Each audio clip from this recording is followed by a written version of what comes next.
మీ car EMI కట్టలేకపోతున్నారా? మీ car EMI మేము కడతాం. ఈ నెంబర్కి కాల్ చేయండి. నమస్తే, welcome back to Suman TV. నేను మీ సంజయ్. ఈరోజు మనతో పాటు ఉన్నారు ఇమిగ్రేషన్ లా కన్సల్టెంట్ అడ్వకేట్ ఆదిత్య మనీలా గారు. సార్తో మాట్లాడి అసలు గ్రీన్ కార్డ్ గురించి, గ్రీన్ కార్డ్ వల్ల వచ్చే బెనిఫిట్స్ గురించి కొన్ని విషయాలు తెలుసుకుందాం. నమస్తే సార్. హలో అండి. సార్, ఇప్పుడు పెద్ద పెద్ద యుద్ధాలే జరుగుతున్నాయి సార్ ప్రజల మధ్య. ఆలోచనలు యుద్ధాలు అంటారు వీటిని. అసలు సిటిజన్షిప్ ఉంచుతారా, తీసేస్తారా, బర్త్ రైట్ సిటిజన్షిప్ గురించి, గ్రీన్ కార్డ్ గురించి, వీటి గురించి రకరకాల టెన్షన్స్, ఇంటెన్షన్స్ అనేవి నడుస్తూ ఉన్నాయి. అసలు గ్రీన్ కార్డ్ అని కొట్టుకుంటున్నారు ప్రజలు.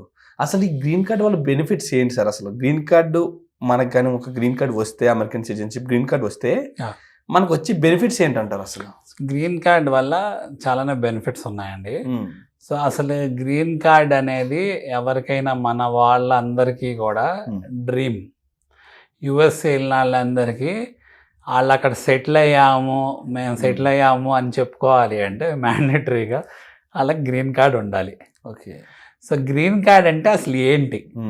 ఇప్పుడు పర్మనెంట్ రెసిడెంట్ అంటే నిన్నెవ్వరు ఆ కంట్రీలో నుంచి ఎల్లగొట్టలేరు అనుకో. నువ్వు పర్మనెంట్గా అక్కడ resident.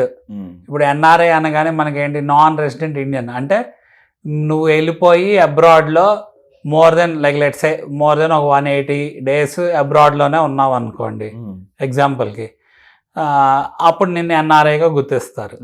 So green card holder అంటే ఏంటి? యుఎస్లో మీరు ఎప్పటి నుంచో ఉండి మీరు పర్మనెంట్ రెసిడెంట్ అయ్యారనుకోండి అక్కడ, దాన్ని గ్రీన్ కార్డ్ హోల్డర్ అంటారు. ఇప్పుడు చాలా కంట్రీస్లో మీకు సిటిజన్షిప్ ఇవ్వవు. మనకి మిడిల్ ఈస్ట్ కంట్రీస్ చూసారనుకోండి, సిటిజన్షిప్ కాన్సెప్ట్ అనేది వాళ్ళకి లేదు. అక్కడ ఏంటంటే మీరు ఓన్లీ పర్మనెంట్ రెసిడెంట్ అవ్వచ్చు. అవి కూడా ఏంటంటే ఎప్పటికప్పుడు రెన్యూ చేసుకోవాలి. యుఎస్లో అయినా మనకి 10 years తర్వాత రెన్యూ చేసుకుంటూ ఉండాలి. అలానే గ్రీన్ కార్డ్ అనగానే గ్రీన్ కార్డ్ స్టేటస్ మెయింటైన్ చేయాలి. మ్యాండేటరీగా ఏంటంటే in a given year every 6 monthsలో అట్లీస్ట్ 3 to 4 weeks ఒకసారి అయినా మీరు అక్కడికి వెళ్ళి విజిట్ చేస్తూ వస్తూ ఉండాలన్నమాట. సో అప్పుడే మీ గ్రీన్ కార్డ్ స్టేటస్ మెయింటైన్ అయింది. సో గ్రీన్ కార్డు, సిటిజన్షిప్ అందరూ చాలా మంది ఒకటే అనుకుంటారు, రెండు డిఫరెంట్. ఫస్ట్ మీకు గ్రీన్ కార్డు రావాలి అంటే మీరు మ్యాండేటరీగా ఎవరో ఒకళ్ళు మీకు ఎంప్లాయర్ స్పాన్సర్ చేయాలి. అంటే గ్రీన్ కార్డ్ మీరు అప్లై చేసుకోవడానికి. అసలు ముందు గ్రీన్ కార్డ్ అప్లై చేయాలి అంటే మన వాళ్ళు అసలు ఎలా వెళ్తున్నారు? స్టూడెంట్ వీసా మీద వెళ్తారు. స్టూడెంట్ వీసా అయిపోయినాక ఓపీటీ అని ఉంటుంది. ఓపీటీ వర్క్ చేసుకుంటారు. అలానే లాటరీ సిస్టమ్ ఉంటుంది వర్క్కి. ఆ లాటరీ సిస్టంలో ఎంప్లాయర్ ఎవరో స్పాన్సర్ చేయాలి. వాళ్ళు వచ్చేసి ఆ ఎంప్లాయర్ స్పాన్సర్ చేశాక వాళ్ళతో అక్కడ జాయిన్ అయ్యి ప్లస్ లాటరీలో వీసా పిక్ అయినాక వాళ్ళు ఆ ఎంప్లాయర్తో వర్క్ చేస్తున్నప్పుడు వాళ్ళు ఆ ఎంప్లాయర్ ద్వారా గ్రీన్ కార్డు ఫైల్ చేయాలి. సో ఇప్పుడున్న సిచ్యువేషన్లో ఏమవుతుంది, ఇండియన్స్కి వచ్చిన ఛాలెంజ్ ఏంటి? గ్రీన్ కార్డ్ అసలు వస్తుందా లేదా? అసలు గ్రీన్ కార్డ్ వదిలేసేయండి, ముందు వర్క్ వీసాలు వస్తాయా లేవా అనేది క్లారిటీ లేదు. స్టూడెంట్ వీసాలకు కూడా భయపడిపోతున్నారు. స్టూడెంట్ వీసాలు అయితే డెఫినెట్గా ఇవ్వాల్సిందే యుఎస్. ఎందుకు ఇవ్వాలంటే మన వాళ్ళు అక్కడికి వెళ్ళి ఎకానమీ జనరేట్ చేస్తున్నారు. అన్ని లక్షలు డబ్బులు అక్కడ పెట్టి చదువుకుంటున్నారు అంటే మరి కాలేజెస్, యూనివర్సిటీస్ వాళ్ళకి నడవాలి కదా. మరి ఫారిన్ స్టూడెంట్స్ వద్దనుకుంటే వాళ్ళకే నష్టం. బట్ గ్రీన్ కార్డ్ ఈ ప్రాసెస్ అంతా మీరు గోత్రూ అవ్వాలంటే 5 to 7 years మీకు పడుతుంది. ఏది మీరు అసలు గ్రీన్ కార్డ్ అప్లై చేయడానికి.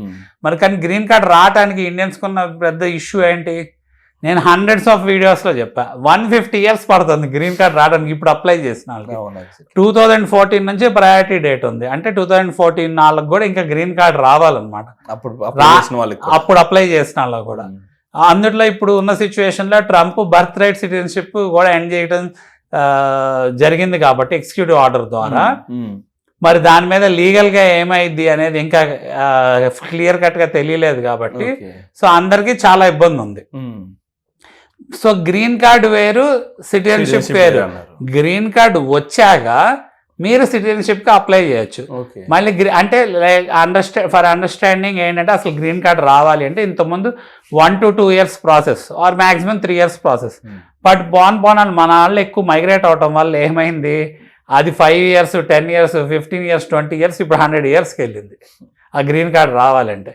సో ఈ పర్మనెంట్ రెసిడెంట్ కార్డు ఉంటే మనం యుఎస్లో సెటిల్ అయ్యాం, ఇది డ్రీమ్ అనమాట ఎవరికైనా, అప్పుడే సెటిల్ అయ్యామని చెప్పుకోవచ్చు.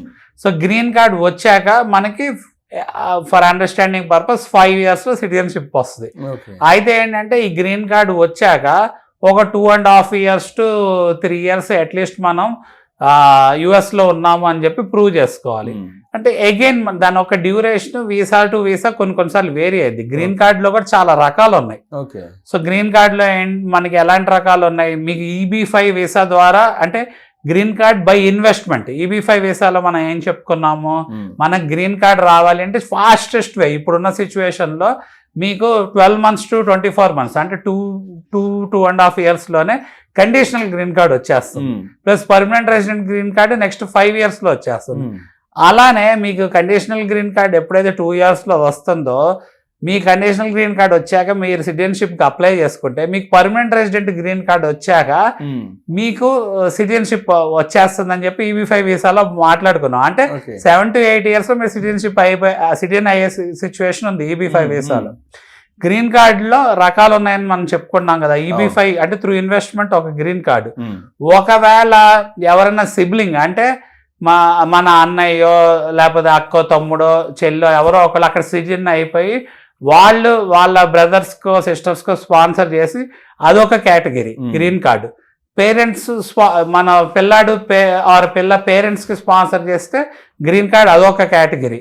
ఇంకా గ్రీన్ కార్డులో చాలా కేటగిరీస్ ఉన్నాయి. వీటిలో ఏంటంటే బ్లడ్ రిలేటివ్స్ ఆ కేటగిరీస్ కింద చెప్తారు. అలానే కొంతమంది శరణాదులు కోరారు అనుకోండి, అసైలమ్ రెఫ్యూజీ బేస్ చేసుకొని ఇప్పుడు కంట్రీలోకి ఎంటర్ అయ్యారు అనుకోండి, ప్రొటెక్షన్ బేస్ చేసుకుని గ్రీన్ కార్డ్ ఇస్తాం జరిగింది. దాని మీద ఇప్పుడు ట్రంప్ కూడా పోరాడటం జరుగుతుంది, ఈ ఇల్లీగల్ ఇమిగ్రెంట్స్ ని అరికట్టాలి అని చెప్పి. సో ఆ గ్రీన్ కార్డ్స్ కి ఎగ్నెస్ట్ గా ఉన్నాడు. సో ఈ బర్త్ ద్వారా వచ్చే ఎవరన్నా అక్కడ పుడితే వాళ్ళకి కూడా గ్రీన్ కార్డు అంటే వాళ్ళు సిటిజన్ అవుతున్నారు, గ్రీన్ కార్డ్ తో సంబంధం లేదు. సో అంటే గ్రీన్ కార్డు హోల్డర్ కూడా సిటిజన్షిప్ కి ఈక్వలెంట్ అనుకోవచ్చు. బట్ సిటిజన్షిప్ వేరు, గ్రీన్ కార్డ్ వేరు. గ్రీన్ కార్డ్ హోల్డర్ కి ఏంటంటే ఓటింగ్ రైట్స్ ఉండవు, పర్మనెంట్ రెసిడెంట్ రైట్స్ ఉంటాయి, రెన్యూ చేసుకోవాలి.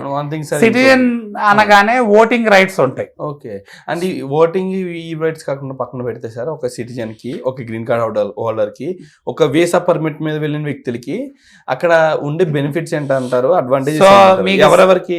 మీకు వచ్చేసి సిటిజన్ అనగానే మీకు అక్కడ పౌరసత్వం ఉందని అంటే ఆ కంట్రీ పాస్పోర్ట్ ఉంది అని చెప్పి. ఇప్పుడు పాస్పోర్ట్ పరంగా ఏంటి అంటే మీరు ఎప్పుడైతే US సిటిజన్ అనుకోండి, US పాస్పోర్ట్ ఉంటుంది. ఎప్పుడైతే US పాస్పోర్ట్ ఉందో మీకు దానివల్ల చాలా అడ్వాంటేజెస్ ఉంటాయి. లైక్ ఏంటంటే ఏ కంట్రీస్కి ట్రావెల్ చేసినా మీరు US సిటిజన్గా రికగ్నైజ్ అవుతారు. అలానే మీరు ఓల్డ్ ఏజ్లో ఉన్నారనుకోండి, కొన్ని పెన్షన్ స్కీమ్స్ లేకపోతే అదర్ వెల్ఫేర్ స్కీమ్స్ ఉంటాయి, హాస్పిటలైజేషన్ బెనిఫిట్స్, మెడికల్ బెనిఫిట్స్, అలాంటి వాటికి మీరు ఎలిజిబుల్ అవుతారు.